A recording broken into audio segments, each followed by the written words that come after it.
వైవిధ్యభరితంగా ఉన్న మన తెలంగాణ వ్యవసాయ రంగం నేడు అనేక రకాల సమస్యలను ఎదుర్కొంటుంది. ఆ సమస్యల నుండి ఎలా బయటపడాలి, వ్యవసాయ రంగం ముందుకు వెళ్ళాలంటే ఎలాంటి ప్రణాళికలు అవలంబించాలి తదితర అంశాలకు సంబంధించి సీనియర్ రైతు సంఘ నాయకులు సారంపల్లి మల్లారెడ్డి గారు ఉన్నారు. వారిని అడిగి అనేక అంశాలను చర్చిద్దాం. నమస్కారం సార్. ఇప్పుడు మన తెలంగాణ వ్యవసాయ రంగంలో చూస్తే రెండే పంటలు, ఎక్కడ చూసినా కూడా మెజారిటీ 1,00,00,000 ఎకరాలకు పైగా వరి పత్తి వెళ్ళిపోతున్నారు. ఒకప్పుడు చూస్తే వైవిధ్యభరితంగా ఉండేది మన సాగంతా. ఎందుకు సార్ ఈ పరిస్థితికి కారణం ఏంటి? మార్కెట్ ఆధారితంగా ఉత్పత్తి చేస్తున్నారు.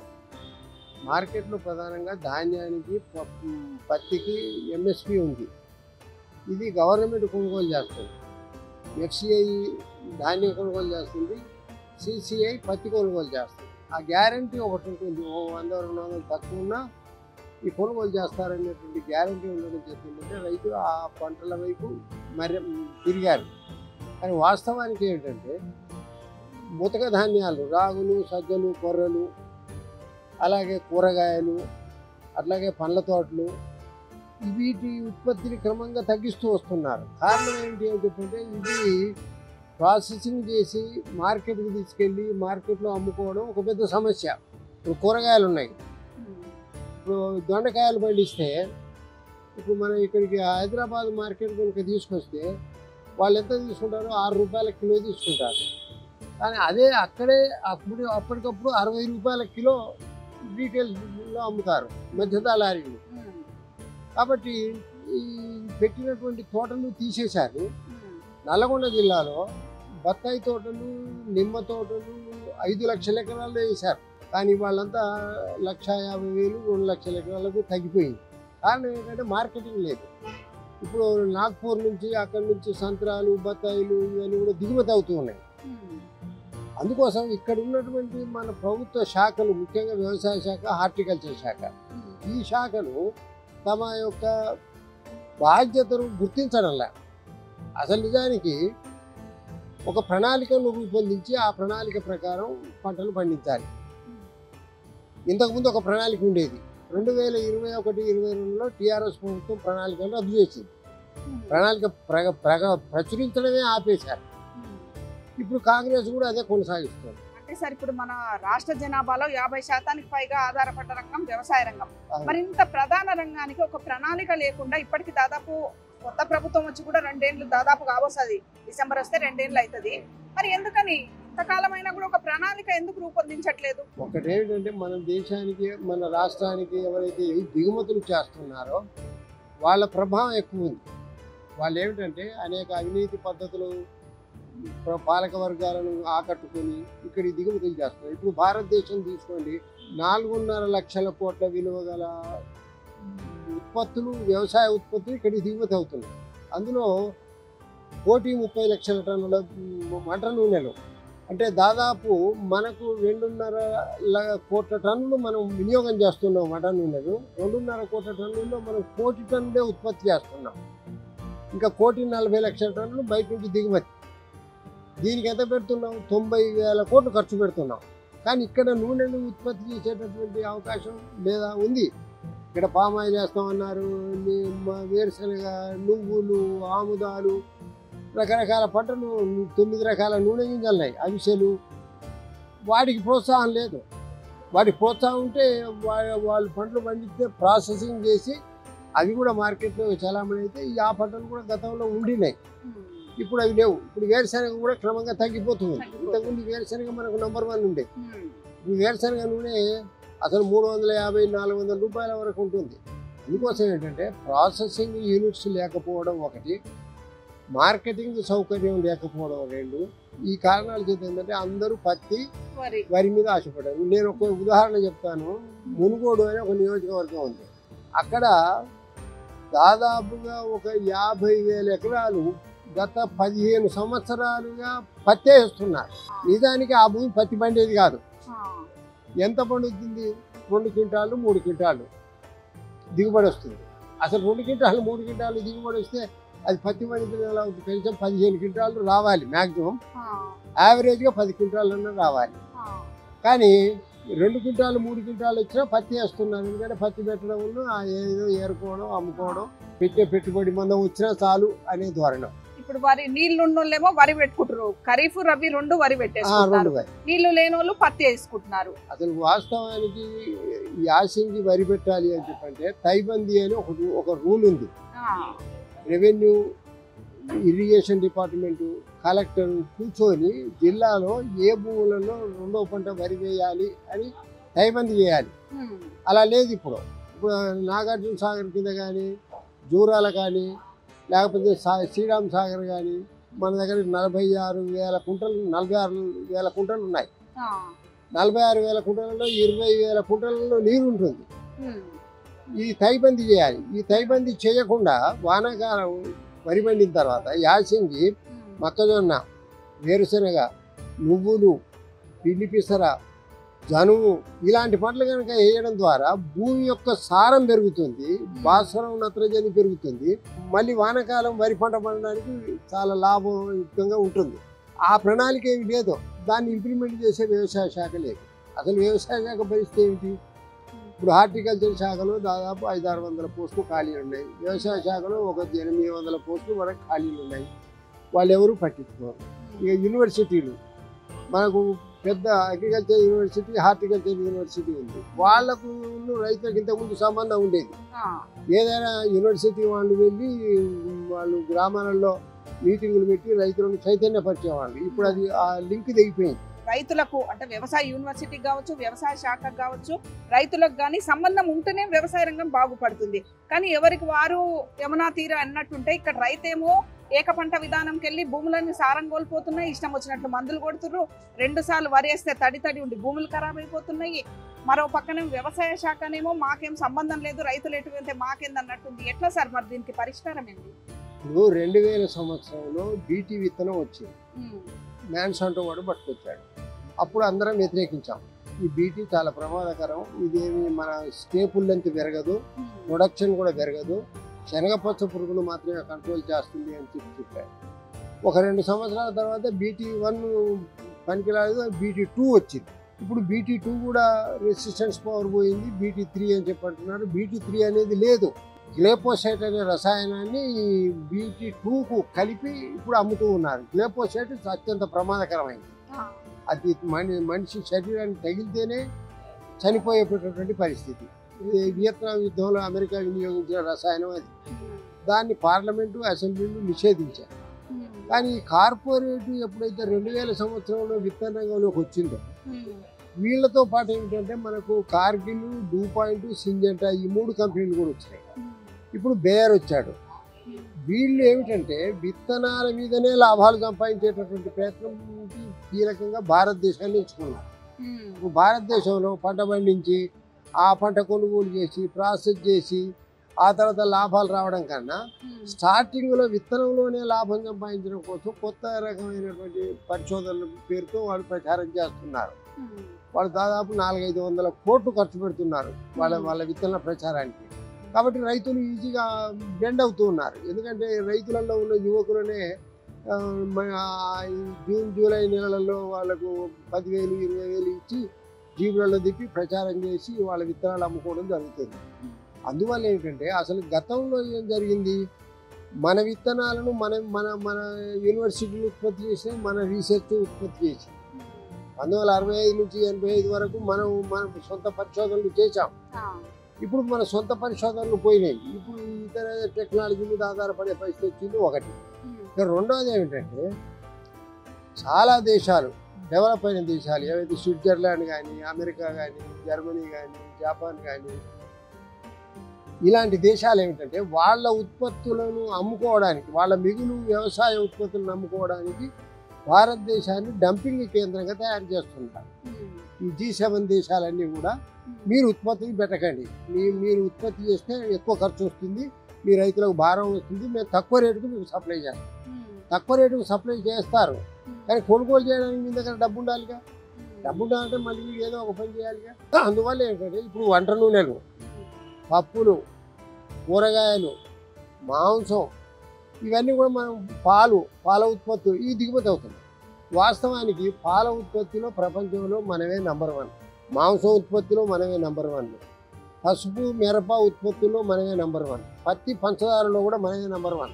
అయినా కూడా ఏమిటంటే మనం వీటి ఉప ఉత్పత్తులన్నీ కూడా మనం బయటకు దిగుమతి అవుతున్నాం. దీంతో పాటు ఏమిటంటే ముఖ్యంగా 146 కోట్ల జనాభా ఉన్న భారతదేశంలో షుగర్ పేషెంట్లు 40% వరకు ఉంటారు. ఇప్పుడు ఈ రాగులు, సజ్జలు, కొర్రలు వీటిని ముతక ధాన్యాలు అంటారు. ఈ ముతక ధాన్యాల పంటలు గతంలో తిన్నప్పుడు ఈ డయాబెటిక్ రోగాలు లేవు. ఇప్పుడు ఇవి పోయినాయి. ఇప్పుడు ఒకవేళ ఎవడన్నా కర్మందారాగా పండిస్తే రాగులు వాడికి ఎంత 25 రూపాయలు 30 రూపాయలు కిలో ఇస్తారు. కనీస మద్దతు ధర 8,000 ఉన్నా వాడు పెట్టాడు. మార్కెట్కు అనుసంధానం కావడం చేత లాభాలను ఆశించి రైతులు ఏమిటంటే ఇదంతా కష్టం ఎందుకు, అటు FCIకి అటు CCIకి అమ్ముకోవచ్చు అని చెప్పని పత్తి వరికి పరిమితమై ఇప్పుడు మన తెలంగాణలో 12 లక్షల ఎకరాలలో మనం హార్టికల్చర్ పంటలు వేస్తున్నాం. అసలు హార్టికల్చర్ డిపార్ట్మెంట్ బతికుందా చచ్చిందా కూడా తెలియదు. ఎందుకంటే గత 20 సంవత్సరాలుగా అదే 12 లక్షలు. ఆ 12 లక్షల ఎకరాలలో కూడా ఇప్పుడు ఇంతకుముందు నల్లగొండలో 5 లక్షల ఎకరాల వరకు ఉండే బత్తాయి, నిమ్మ తోటలు. ఇప్పుడు వాటి సంఖ్య సగానికి తగ్గింది.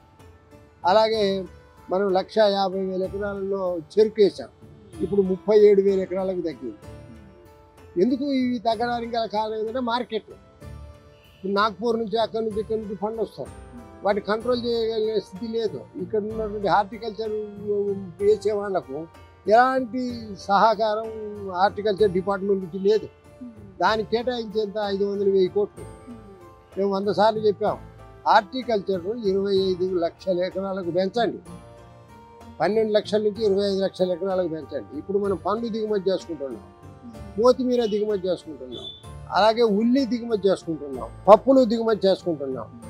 ఇవి దిగుమతులు కాకుండా ఉండాలి అని చెప్పంటే మన స్వయం పోషకత్వం కావడానికి తగినటువంటి ప్రణాళికను వ్యవసాయ శాఖ కానీ హార్టికల్చర్ శాఖ రూపొందించాయి. హార్టికల్చర్ శాఖలో ఇప్పుడు కొత్త రకాల పండ్లు వస్తున్నాయి. కివీస్ వచ్చినాయి, స్టార్ ఫ్రూట్ అని వచ్చింది. ఇవి అసలు జనానికి తెలవు. చాలామంది ఏమిటంటే ఏ రూపంలో డబ్బులు సంపాదించాలి అని చెప్పని రకరకాల పండ్లు వస్తూ ఉన్నాయి. ఒకటొకటి 100 నుంచి 200, 300 రూపాయలు కిలో. థాయిలాండ్ నుంచి మామిడి వచ్చింది, థాయిలాండ్ నుంచి జామ వచ్చింది. కాబట్టి విదేశాల నుంచి దిగుమతులకు అలవాటు పడ్డ తర్వాత ఆ దిగుమతులు చేసే సంస్థలు ఇక్కడ ఉన్నటువంటి అధికారులను, పాలక వర్గాలను లోపరుచుకోవడం చేత ఇక్కడ ఉత్పత్తి పెరగకుండా చేస్తున్నారు. వాస్తవానికి తెలంగాణ అనేది సమశీతోష్ణమైనటువంటి రాష్ట్రం. అసలు ఇక్కడ పండని పంట లేదు. యాపిల్స్ కూడా పండుతాయి. ఇప్పుడు మన ఆదిలాబాద్లో యాపిల్స్ కూడా వేయించారు. అన్ని రకాల పంటలు పండడానికి ఆస్కారం ఉన్నటువంటి ఒకే ఒక రాష్ట్రం తెలంగాణ. అందుకోసమే ఇది విత్తనోత్పత్తి రాష్ట్రం అన్నాం. ఈ విత్తనాలు రష్యా, అమెరికా, టర్కీ చాలా దేశాలకు మనం ఎగుమతి చేస్తాం. ఇక్కడ ఒక చిన్న డౌట్. ఇప్పుడు మనది విత్తనోత్పత్తి రాష్ట్రము, ఇక్కడ నుంచి విత్తనాలు వేరే దేశాలకు పంపిస్తుంటాం, ఎగుమతి చేస్తుంటాం అంటాం కదా. ఇప్పుడు మన రాష్ట్రంలో చూసుకుంటే దాదాపు 80% పైగా విత్తనాలన్నీ కూడా ప్రైవేట్ కంపెనీల నుంచే రైతులు కొనుక్కుంటున్నారు. అవి కూడా మల్టీనేషనల్ కంపెనీల నుంచే కొనుక్కుంటున్నారు. ఇప్పుడు విత్తనాభివృద్ధి సంస్థ ఉంది మనకి, 5,000-6,000 ఎకరాల పొలం కూడా రీసెర్చ్ కోసం ఉంది. మరి ఎందుకని విత్తనాభివృద్ధి సంస్థ ద్వారానే విత్తనాలు ఇప్పుడు ప్రైవేట్ కంపెనీ వాడు లాభాపేక్షతో చేస్తాడు, మన యూనివర్సిటీల ఆధ్వర్యంలో జరిగితే రైతుకు మేలు జరగాలనే ఉద్దేశంతో ఉంటుంది. మరి ఎందుకు విత్తనాల విషయంలో మనం ఎంత వెనక్కి వెళ్ళిపోతున్నాం రోజు రోజుకి? ఒకటి ఏమిటంటే ఇక్కడ విత్తనాలు ఇప్పటికీ ఉత్పత్తి చేస్తున్నారు. దాదాపు 1-2 కోట్ల క్వింటాళ్ళు ఉత్పత్తి చేస్తున్నాం. మన అవసరం ఏంటంటే 20 లక్షల క్వింటాళ్ళు. ఈ 20 లక్షల క్వింటాళ్ళు కూడా ఇందులో దాదాపు 5-6 లక్షల క్వింటాళ్ళు కల్తీ విత్తనాలు, నాణ్యత లేని విత్తనాలే మనకు సరఫరా చేస్తున్నాం.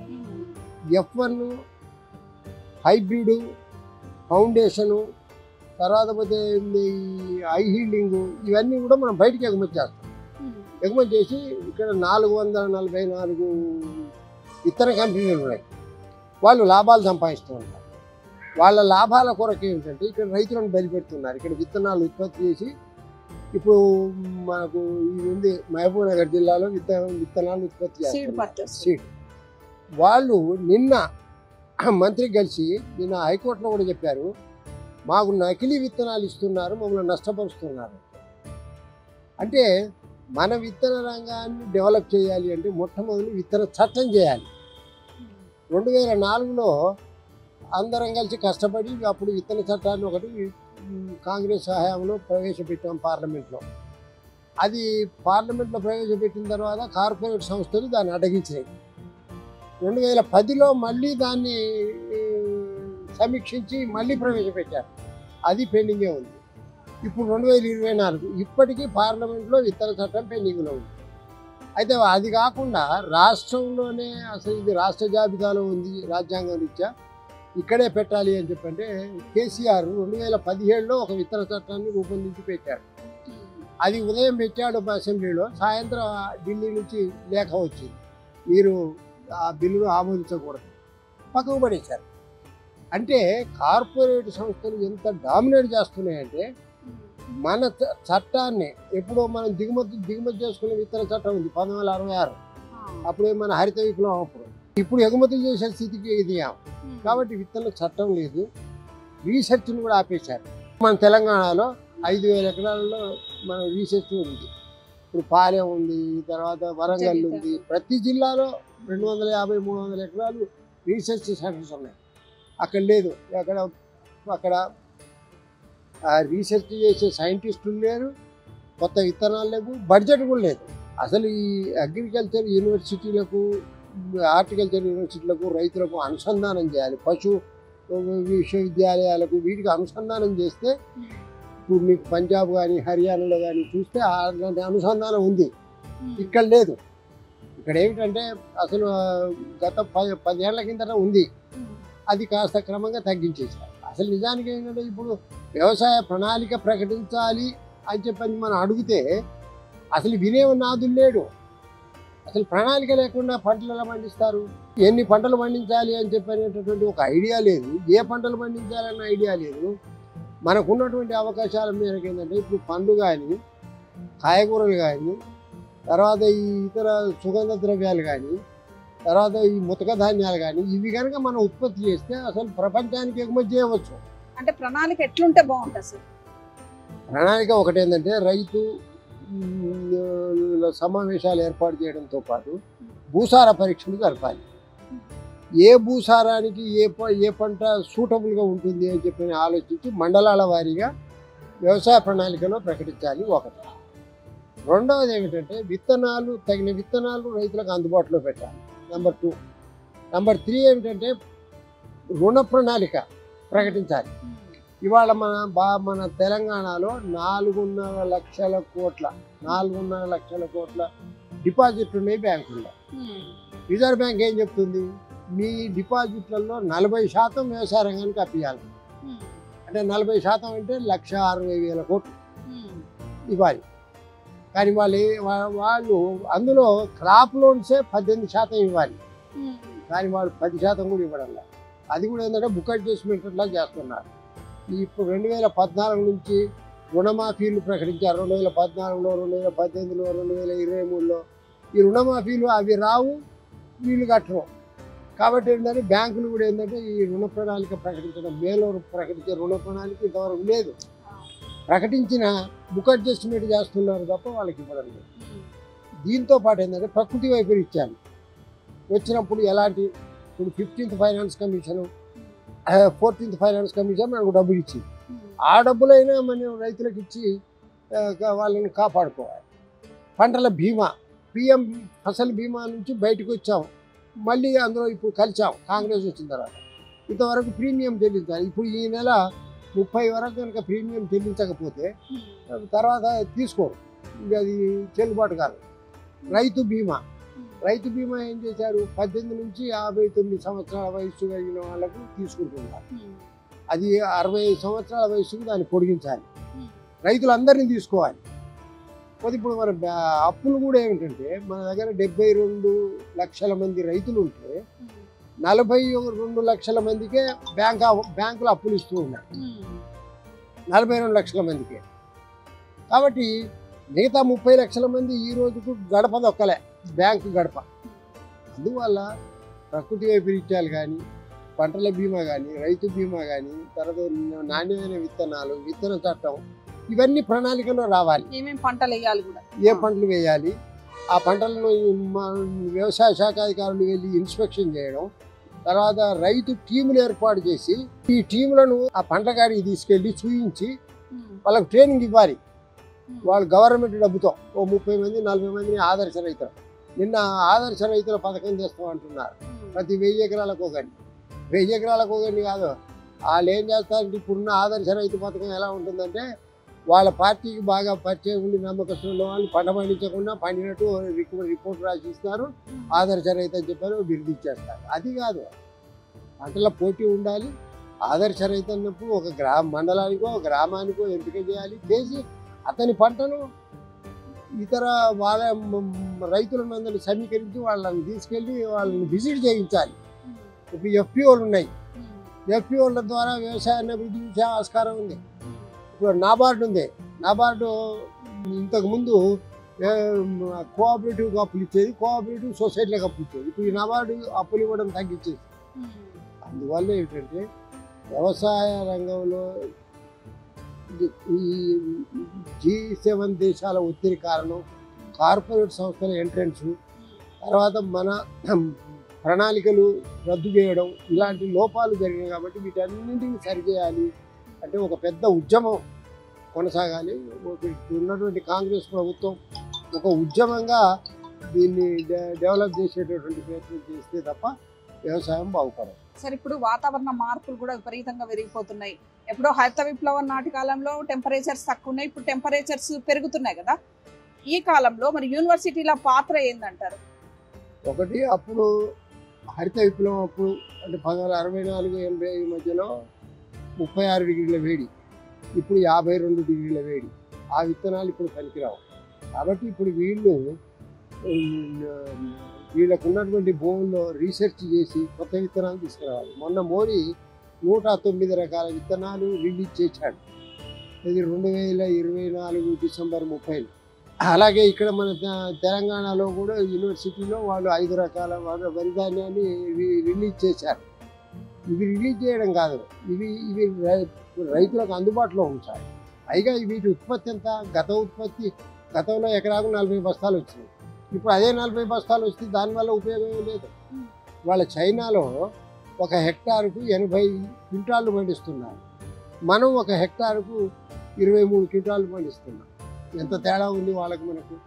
అందువల్ల మనం వ్యవసాయ శాఖకు సహకరించడంలో, రైతులకు సహకరించడంలో యూనివర్సిటీలు కీలక పాత్ర పోషించాలి.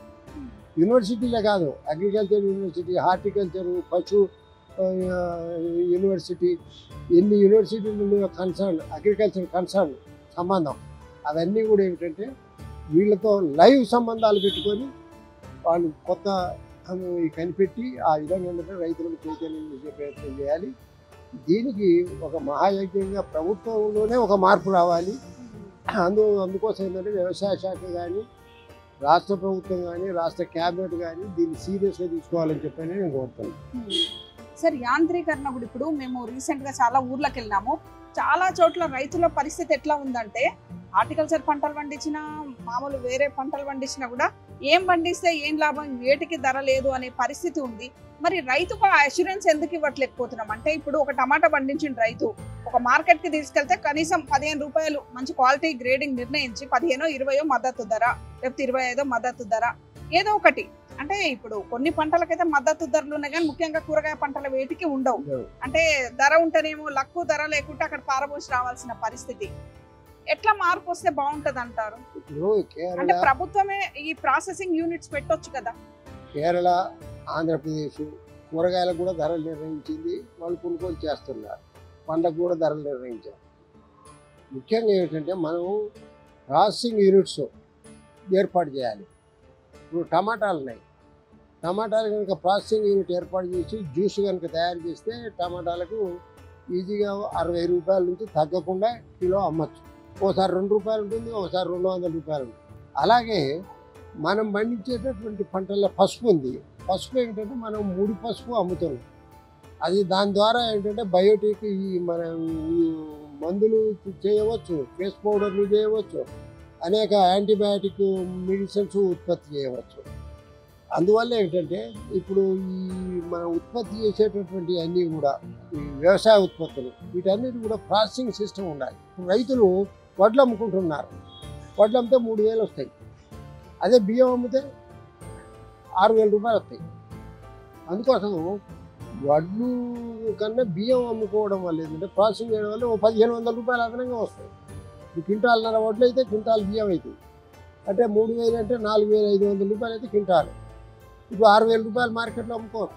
ప్రాసెసింగ్ సిస్టమ్ అనేది గతంలో ఉండింది. మనకు మార్కెట్ అని ఒకటి ఉండేది. మార్కెట్ వాళ్ళు ఏంటంటే వాళ్ళు కొనుగోలు చేసి ప్రాసెసింగ్ చేసి చౌకటి పొలం ద్వారా అమ్మేది. అందువల్ల ఏంటంటే మా యాంత్రీకరణ విషయం కూడా ఇవాళ రేపు వ్యవసాయ రంగంలో ఎవడు ఆ మహిళలు పురుషులు పనిచేయడంలా. ఇప్పుడు అమెరికా 92% యాంత్రీకరణ, చైనా 57% యాంత్రీకరణ, మనం 27% యాంత్రీకరణ. అందుకోసం యాంత్రీకరణ చిన్న యంత్రాలు 5 ఎకరాలు 2 ఎకరాలు 3 ఎకరాలు వాళ్ళకు ఉపయోగపడేటువంటి యంత్రాలను ఉత్పత్తి చేసి విస్తారంగా మనం విడుదల చేయాలి. లేకపోతే గ్రామీణ ప్రాంతాలలో నీకు లేబర్ దొరకరు, అసలు రారు లేబర్. ఎందుకంటే వాళ్ళల్లో కూడా మార్పు వస్తుంది. అందుకోసం యాంత్రీకరణ అనేది అత్యంత కీలకం. వ్యవసాయంలో ఉపాధి తగ్గాలి, అది ఉత్పాదకత పెరగాలి, అది లాభదాయకంగా రైతుకు ఉండాలి. ఇప్పుడు రైతు లేబర్ మీద ఆధారపడకుండా యంత్రాల మీద ఆధారపడి వ్యవసాయం చేసేటటువంటి పరిస్థితి పూర్తిగా రావాలి. అందువల్ల ఏంటంటే వ్యవసాయంలో కూడా ఈ వ్యవసాయ విధానంలో కూడా మార్పులు రావాలి. ఆ విధంగా పెట్టుబడి తగ్గించాలి, దిగుబడి పెంచాలి, మార్కెటింగ్ సౌకర్యం కల్పించాలి. అందువల్ల ఏంటంటే ఇప్పుడు చాలామంది పండ్ల ఉత్పత్తుల్లోకి వీటిల్లోకి వస్తున్నారు. చాలా రకాల ఫ్రూట్స్, ఇప్పుడు స్టార్ ఫ్రూట్ అని, తర్వాత కివీస్ అని రకరకాల పండ్లు మన దగ్గర పండిస్తున్నారు. యాపిల్స్ కూడా పండిస్తున్నారు. అందువల్ల ఏంటంటే వీటిని పండించినటువంటి వాళ్ళకు మార్కెటింగ్ సౌకర్యం కూడా కల్పించాలి. ఇప్పుడు మల్బరీ ఉందండి, మల్బరీ మనం ఇంతకాలం ఏమో అనుకున్నాం, కానీ మల్బరీ మొక్క పెడితే అది పండుతుంది. అది 400 రూపాయలు కేజీ అమ్ముతున్నారు మార్కెట్లో. అంటే సార్ ఇక్కడ ఏమవుతుందంటే అవగాహన ఉన్న రైతులేమో హార్టికల్చర్ వేసి కొంచెం లాభపడుతున్నారు, వేరే పంటలు వేసిన లాభపడుతున్నారు. ఇప్పుడు చిన్న సన్నకారు రైతులు ఉన్నారు, 2 ఎకరాలు 3 ఎకరాలు ఉన్నోళ్ళు, వాళ్ళు ఇప్పుడు సంక్షోభంలో ఎవరు ఉన్నారంటే చిన్న సన్నకారు రైతులే సంక్షోభం వల్ల ఉన్నారు. ఇటు హార్టికల్చర్ డిపార్ట్మెంట్ నుంచి వాళ్ళకి సమాచారం అందదు, అగ్రికల్చర్ డిపార్ట్మెంట్ నుంచి సహకారం అందదు, వాళ్ళు సొంతంగా తెలుసుకోనిక కూడా కొన్ని హర్డల్స్ ఉంటాయి. అంటే ఈ ఓవర్కమ్ కావాలంటే విధానపరమైన మార్పులు అయితే అవసరం కదా సార్. అందుకోసమే ఒకటి ఏంటంటే రాష్ట్ర ప్రభుత్వం ఇప్పుడు కమిషన్లు ఏర్పాటు చేసింది. ఆ కమిషన్లో చర్చ జరిగినప్పుడు నేను చూసిన పాల్గొన్న కమిషన్లలో సెక్రటరీలు రారు. కమిషన్లే వాళ్ళు కొన్ని తీర్మానాలు చేసి ఏదో కొన్ని చిన్న విషయాలను మాట్లాడతారు తప్ప కీలకమైనటువంటి అగ్రికల్చర్ డెవలప్మెంట్కి సంబంధించినటువంటి అంశాలు చర్చించారు. వాళ్ళ చర్చకు మనం పెడితే కూడా దానికి అంత పెద్ద చర్చ జరగదు. ఎందుకంటే అగ్రికల్చర్ సైంటిస్టులు కానీ సెక్రటరీలు కానీ ఎవరు పాల్గొనరు. ఇప్పుడు విత్తన సంక్షేమ సంఘం అని ఒకటి పెట్టారు, వ్యవసాయ సంక్షేమ సంఘం పెట్టారు, ఇరిగేషన్ సంక్షేమ సంఘం పెట్టారు. ఈ సంఘాలు పెట్టడం ఏంటంటే ఒక విధంగా చెప్పాలంటే పొలిటికల్ అన్ఎంప్లాయ్మెంట్ని పూర్చడం కోసం పెట్టుకున్నట్టే కనబడుతుంది తప్ప వీళ్ళు ఈ ఏడాదిలో వీళ్ళు ఇచ్చిన రికమెండేషన్స్ వీటిని వాళ్ళు అమలు చేసి ఆ డిపార్ట్మెంట్స్ అమలు చేసినటువంటి తీరు మాత్రం ఎక్కడ కనబడదు. అందులో అన్నిటికన్నా వ్యవసాయ శాఖ హార్టికల్చర్ శాఖ అంతా అధ్వానమైన స్థితి ఎక్కడ లేదు. ఎందుకంటే ఇప్పుడు మనం వ్యవసాయ శాఖలో చూస్తున్నాం, రోజుకు 100 క్వింటాల కల్తీ విత్తనాలు పడుతున్నాయి యావరేజ్గా. అసలు అంత కల్తీ ఉత్పత్తి ఎక్కడి నుంచి జరుగుతుంది? అది వ్యవస్థీకృతం అయిపోయింది.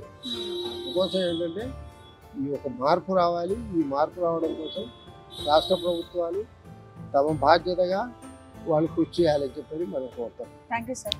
నమస్కారం. వ్యవసాయ రంగం ముందుకు పోవాలన్నా, రైతులు బాగుపడాలన్నా ఒక వ్యవసాయ ప్రణాళికని రూపొందించుకొని తదనుగుణంగా ముందుకు పోతే బాగుంటుందని సారంపల్లి మల్లారెడ్డి గారు చెప్తున్నారు. మరో వ్యవసాయ సంబంధ కార్యక్రమంతో మళ్ళీ కలుద్దాం. అంతవరకు సెలవు. నమస్కారం.